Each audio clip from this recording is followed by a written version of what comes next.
Dividend cuts? What dividend cuts?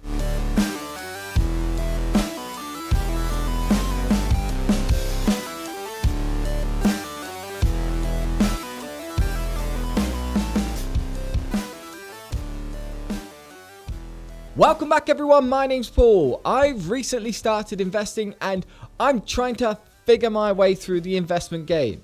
Throughout my entire life, investing has been something that has been just so alien to me. It felt like it was something that was totally not an option for me to do. I always figured it was just for rich people.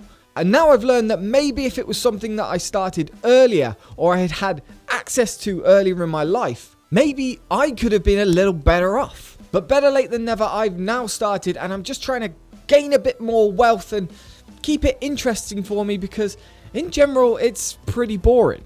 I've started a dividend investment style portfolio on Trading 212 and I've been neglecting it a little bit recently. So today I'm here to talk about my dividends.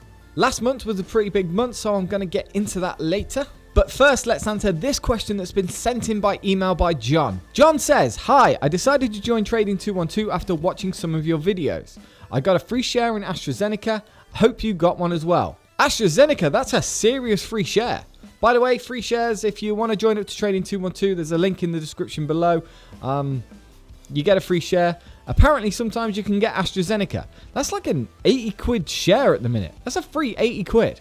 Pretty good. Anyhow, I wondered how long it takes for dividends to be credited to my account after the payment day. Trading 212 just say a few days. Does that mean 3 or 4 days or 3 or 4 weeks? Thanks, John. John, this is an important question that I get asked constantly. So let's do the digging. I get it. You go to Google and you type in AT&T dividend max. And you scroll down, and you find out that the dividend should have been paid on August 3rd. But when it came to it, it actually got paid on August 4th. And with some companies on Trading 212, that wait is much, much longer. So what's the excuse? Because many other companies don't have this delay. My first cynical thought is that they hang on to it to get them extra couple of days interest in their bank account. It's very unlikely because that would be against the law. But I get it, when you're waiting for your dividend, those extra 3 or 4 days start to make you think, is it coming at all? So on the Trading 212 forum, Peter A seems to be the man who's behind the dividends. And he tends to answer the concerns with all the dividend problems. So Trading 212 says that under normal circumstances, 2 to 3 days is the time frame you should be waiting for your dividend. This is because Trading 212 aren't the company that's holding onto your shares. They rely on a much bigger broker to hold onto the shares and pay the dividends back to Trading 212, who then pay them onto you. They're a bit of a middleman in that sense. But why does it take so long for Trading 212's broker to get the money, pay it to Trading 212, and then pay it onto us? Believe it or not, companies pay dividends in loads of different ways. For a lot of companies, it's not just as simple as taking the money out of their bank account and then putting it into yours. That amount of money can bring a lot of processing charges and a lot of extra effort. So companies use a lot of varying ways to pay their dividends. Some even use checks, for fuck's sake. So yes, John, when Trading 212 says 3 to 4 days, the more up-to-date companies, you will get the money within 3 and 4 days. That's my experience anyway. A lot of people on other platforms say this problem doesn't occur. I wouldn't know because I'm not on many other platforms, and on Hargreaves Lansdowne I haven't really received any dividends and I don't really keep track of it at all on there. But they say they get their dividends on the payment date. So the best guess is that those companies pay their dividends on a credit or out of their existing balance and then reap the dividend reward later. Trading 212 clearly doesn't do that. I don't blame them. There's no point in putting more risk on your company. But I can understand from our user point of view that it's a bit annoying receiving the dividends a few days late. Sometimes they can even be a couple of weeks late. So yeah, John, when Trading 212 says the dividends will take about 3 or 4 days, in my experience, yeah, that's usually about right. Every now and then though, it does seem to take a little bit longer. But I've never not received one. So I'm happy so far. And that's really all I can say to you. Okay, let's get on to the portfolio. Now, this is my dividend Reinvestment portfolio, it currently sits at 14,395. Now, the dividend investment strategy isn't necessarily about the dividend or the dividend yield to me. I always have to make that clear because old style dividend investing was basically about getting the income no matter what. But at the moment, we've got a lot of companies out there that are paying dividends that still have a lot of life left in them, that are still growing and still growing their dividends at the same time. I'm not necessarily looking for a 10% dividend yield on a company that's just riddled with debt in terrible industries, though in some cases that does occur. But the dividend investment strategy to me is much more of a filter that guides me towards good companies with solid cash flows. Basically, if they have a good dividend and a good payout ratio, they're more likely to be excellent companies. So I can just cut out a lot of the shit and get a bit more focus. I realise that in most cases I'm going to miss unicorns and I'm going to miss 10 baggers, but one of the main reasons for dividend investment specifically for me is just that nice filter. You've still got to do your research though, you've still got to figure out if they're still generating revenues, and you've still got to figure out if they're still relevant for the future. There is a bit more work to it than just seeing a dividend and seeing a payout ratio, even though I still think they're quite good indicators for a good company. And this is the big news at the moment, that during this recession, dividend cuts were massive. And I think they were. But I've got to say, this hasn't been much of a problem for me. Check out my dividends through September. I'm not just going to read through the dividends. That would be silly, right? I don't know. Andre Jig gets away with it, so why the fuck not? Okay, first of the month was Tritax Big Box at £3.13.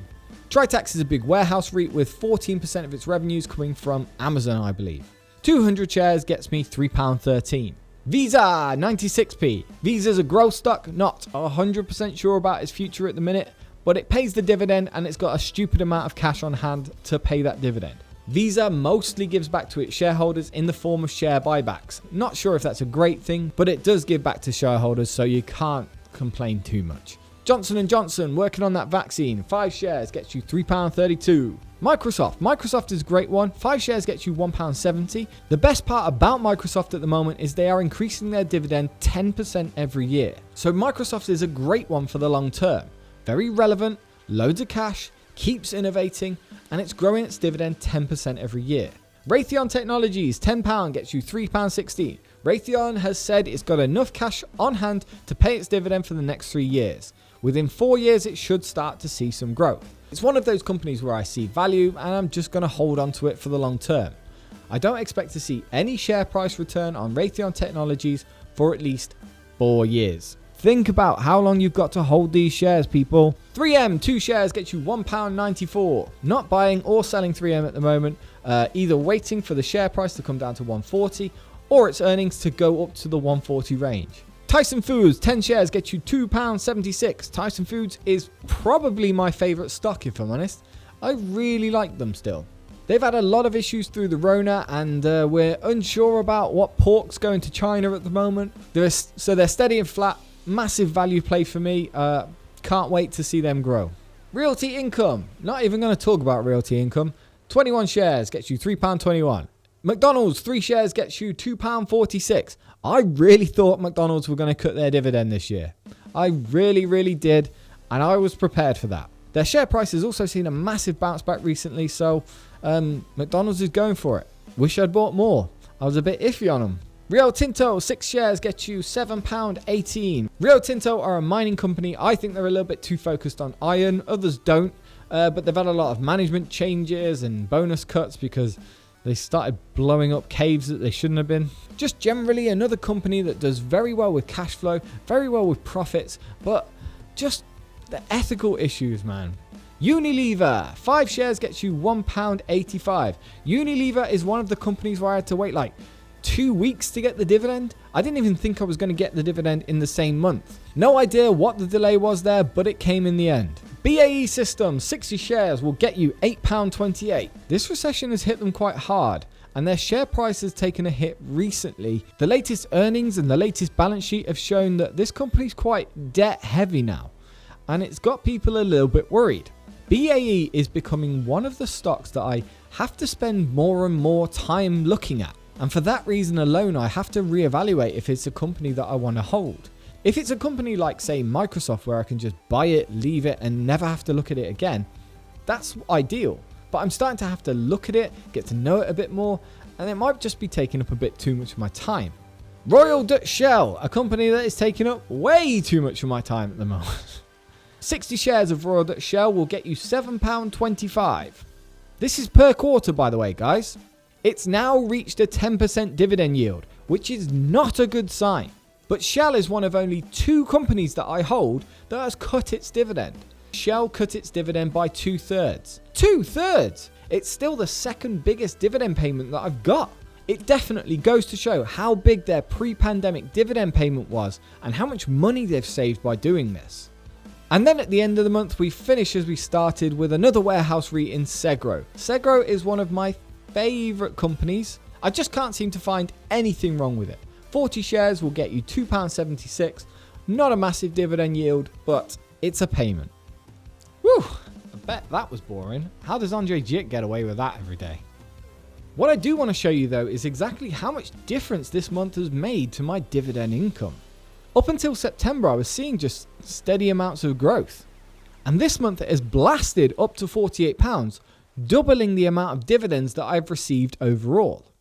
Just this month I have earned more dividend than the total amount I've earned since I started. Fair enough, it's not a lot of money. There's a lot more people out there with lots more money in their accounts than I have.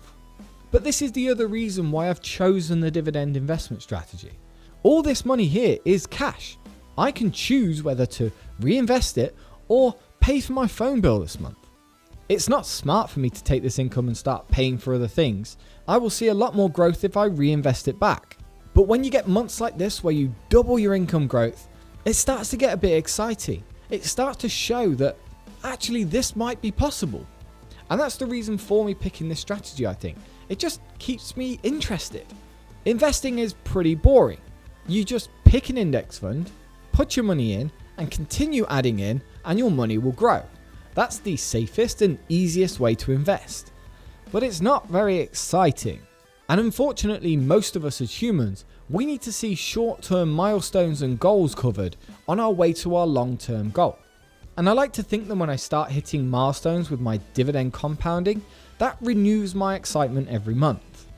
When I got to £18.60, I thought, oh well, that covers my kids' sports fees. And now I've got to £48. That'll actually pay for my internet and phone bill. Obviously, it won't be like this every month. September is a big dividend month. October, not so much. So we'd expect it to be back down here somewhere next month. But if we add a trend line, we can start to see where the dividends might be going. And if you have a look, by this time next year, if I keep saving at the same rate and the company's still growing and continue to keep paying out their dividends, I could be earning £100 a month. And that seems to be my tangible overall motivation for investing right now. I do get it though, if you pick the right growth companies, you are likely to see a better unrealized return. But I don't know how to pick growth companies, I don't have a magical crystal ball, and I'm not very good at that bit. But what I do see with dividend companies is great cash flows, great revenues, lots of innovation, lots of disruption.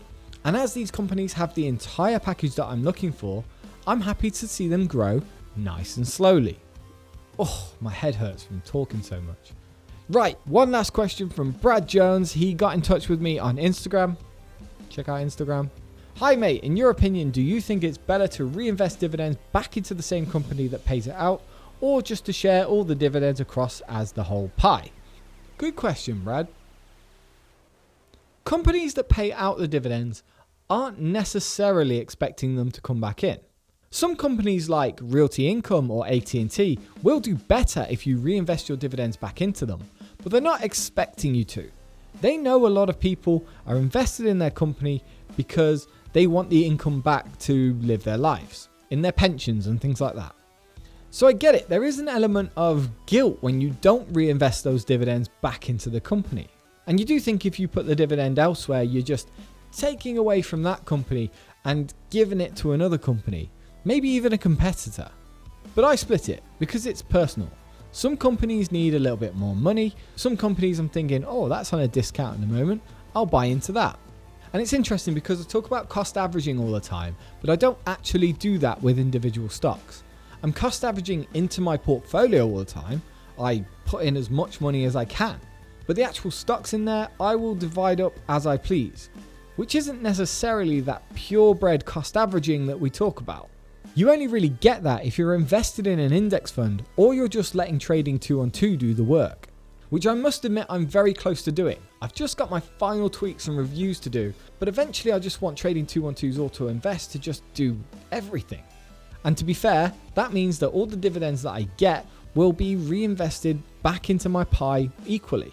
So it is a personal choice, just whatever gets you through the day really. I don't think investing dividends specifically back into a company or into your entire pie really makes a difference. Thank you very much for watching everyone. The investment platform I use is called Trading 2-on-2. If you wanted to start getting into investing, buying some of that sweet Tesla growth or getting some of them sweet dividends, you can start by clicking the sign up link in the description below.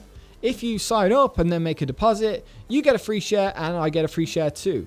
And it could be worth anything. Most of it's Under Armour or National Grid, but like John, you might get AstraZeneca. That's a free 80 quid.